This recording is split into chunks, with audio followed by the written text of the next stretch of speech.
तो आज की इस वीडियो में हम सीखने वाले हैं कि एसक्यूएल में जब भी हमें सैलरी के अकॉर्डिंग डेटा को फैच करना होता है तो वहां पे किन किन ऑपरेटर का यूज करके हम डेटा को फैच कर सकते हैं। अब देखिए सैलरी में कई अलग अलग तरीके के ऑपरेटर हैं जिनका यूज होता है, तो एक एक करके आज हम प्रैक्टिकली करना इसे सीखते हैं। तो बिना टाइम वेस्ट के स्टार्ट करते हैं अपने इस टॉपिक को और सीधा इस स्क्रीन से लेके चलता हूं मैं अपने लैपटॉप की स्क्रीन पे। तो देखिए जो डेटा आप मेरी एक्सेल शीट में देख रहे हैं सेम मैंने ये वाला जो टेबल है ये मैंने एसक्यूएल में इंपोर्ट कर लिया है। तो मैं आपको दिखा देता हूं। तो देखिए यहाँ पे मैंने एक क्वेरी रन करी है select star from EMP data. यह है मेरी टेबल का नाम जिसके अंदर हमारे पास employee name, city, gender, salary of date और ज्वाइनिंग की डिटेल्स हैं। लेकिन आज हम बात करने वाले हैं कि सैलरी के साथ हम डेटा कैसे निकालेंगे। तो देखिए जैसा कि मैंने कहा था कि इसमें मल्टीपल ऑपरेटर होते हैं जो हम यूज करते हैं। तो उसमें सबसे पहला है इक्वल टू यानी कि बराबर वाला ऑपरेटर। तो इसको कैसे यूज कर सकते हैं प्रैक्टिकली, तो देखते हैं अपने लैपटॉप की स्क्रीन पे। अब मान लीजिए जो ये डेटा है इसमें मेरे को एम्प्लॉय नेम, जेंडर और सैलरी ही दिखाना है, लेकिन मुझे जो रिकॉर्ड्स हैं वो सिर्फ उन्हीं के दिखाने हैं जहां पे सैलरी बराबर है 15,000 के। ओके, अब आप देखेंगे डेटा में तो अर्पिता और मानसी की जो सैलरी है वो 15,000 है, यानी कि हम जब क्वेरी लिखेंगे तो सिर्फ ये ही दो रिकॉर्ड्स यहाँ पे शो होने चाहिए। तो इस क्वेरी को लिखना स्टार्ट करते हैं। तो देखिए हम सेलेक्ट लिखते हैं, स्टार नहीं लिखेंगे। हम देखिए स्टार हम तब लिखते हैं जब हमें सारे के सारे कॉलम्स फैच करने होते हैं। यहाँ पे हमें कुछ चुनिंदा कॉलम यूज करने हैं जैसे कि EMP नेम, ये है हमारे फर्स्ट कॉलम का नाम, कॉमा। इसके बाद मुझे चाहिए यहाँ पे जेंडर। ओके, कि एम्प्लॉय का जेंडर क्या है, मैं लिख देता हूँ जेंडर। और लास्ट में मैं सैलरी चाहता हूँ, ठीक है, तो मैं लिख देता हूँ सैलरी। अब कहाँ से, यानी कि फ्रॉम, ये हमें चाहिए एम्प्लॉय डेटा टेबल से। तो जो एम्प्लॉय डेटा है हमारा टेबल का नाम वो हम यहाँ पे लिख देंगे। ये हो गया एम्प्लॉय डेटा। अब देखिए मैं इसे रन कर रहा हूं पहले। अब अगर आप देखेंगे यहाँ पे सारे रिकॉर्ड आए, क्यों? क्योंकि अभी हमने यहाँ पे कंडीशन नहीं दी। तो जब भी आप कंडीशन देंगे तो आप वहां पे वेयर क्लॉज का यूज करेंगे। तो मैं यहाँ पे लिखता हूं वेयर।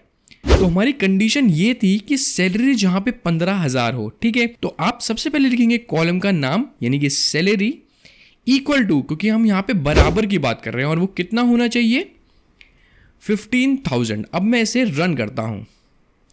अब आप देखिए यहाँ पे सिर्फ और सिर्फ दो ही रिकॉर्ड्स फैच हो गए हैं, अर्पिता और मानसी, यानी कि ये दो ही ऐसे रिकॉर्ड है जिनकी सैलरी यहाँ पे 15,000 है। तो ये तो हुआ पहला हमारा इक्वल टू ऑपरेटर। दूसरे नंबर पे हम बात करते हैं ग्रेटर देन और greater than equal to operator की। इन दोनों को ही हम देखते हैं कि ये प्रैक्टिकल कैसे काम करते हैं। तो मान लीजिए अब मैं यहाँ पे चाहता हूँ कि जो मेरी सैलरी है वो कितनी हो, वो होनी चाहिए अराउंड 35 से ज़्यादा। तो देखिए हमें यहाँ पे एक तो वैल्यू चेंज करनी है 35,000 से ज़्यादा, और इक्वल टू की जगह हमें ग्रेटर देन कर देना है। यानी कि अब ये चेक करेगा कि जहाँ पे सैलरी 35,000 से ज़्यादा हो। अब हम इसको भी रन करके देख लेते हैं। तो देखिए 3 ऐसे लोग हैं और उनकी सैलरी भी लिख के आई है कि आशीष, श्रुति और सुनैना, ये 3 लोग ऐसे हैं टेबल में जिनकी जो सैलरी है वो 35,000 से ज़्यादा है। अब देखिए इक्वल टू अगर मैं यहाँ पे लगा दूं यानी कि ग्रेटर देन इक्वल टू, तो अब ये क्या करेगा, ये 35,000 से ज़्यादा तो देखेगा लेकिन ये 35,000 को भी देखेगा क्योंकि ये है ग्रेटर देन इक्वल टू यानी बराबर। तो अब अगर मैं इसे रन करता हूँ तो देखिए इसमें कुछ चेंज आएगा, अब आपको एक रिकॉर्ड ज़्यादा मिलेगा। तो देखिए यहाँ पे हमारे पास 35,000 का कोई भी डेटा नहीं है रिकॉर्ड में, तो हम इसको चेंज करके 30,000 करते हैं और एंटर। अब देखिए यहाँ पे हमारे पास 30,000 वाला भी रिकॉर्ड यहाँ पे आ गया। ये देखिए 30,000। अब ऐसा नहीं है कि सिर्फ ज्यादा देख रहा है, ये बराबर का भी देख रहा है। तो हमारे कुछ रिकॉर्ड्स एड ऑन हो गए हैं। थर्ड नंबर पे आता है लेस देन और लेस देन इक्वल टू। अब देखिए लेस देन मतलब कम और इक्वल टू मतलब बराबर, यानी बराबर या उससे कम हो सकता है। तो इसको हम जानते हैं कि प्रैक्टिकली कैसे यूज किया जाता है। अब मान लीजिए मुझे चाहिए उन बंदों का रिकॉर्ड जो कि 30,000 से कम कमाते हैं यानी लेस कमाते हैं। तो देखिए जो हमारा साइन है वो चेंज हो जाएगा, हम लेस देन यहाँ पे कर देंगे और एज इट इज हम यहीं पे रखते हैं और इसको रन करने की कोशिश करते हैं। तो देखिए यहाँ पे वो रिकॉर्ड्स आए हैं जो 30,000 से पैसा कम कमाते हैं और ऐसे हमारे पास सिर्फ और सिर्फ 5 ही रिकॉर्ड हैं। तो ये हो गया हमारा लेस देन। अब हम बात करते हैं लेस देन इक्वल टू की। तो इसमें हम क्या करेंगे, हम सिर्फ इक्वल टू डाल देंगे।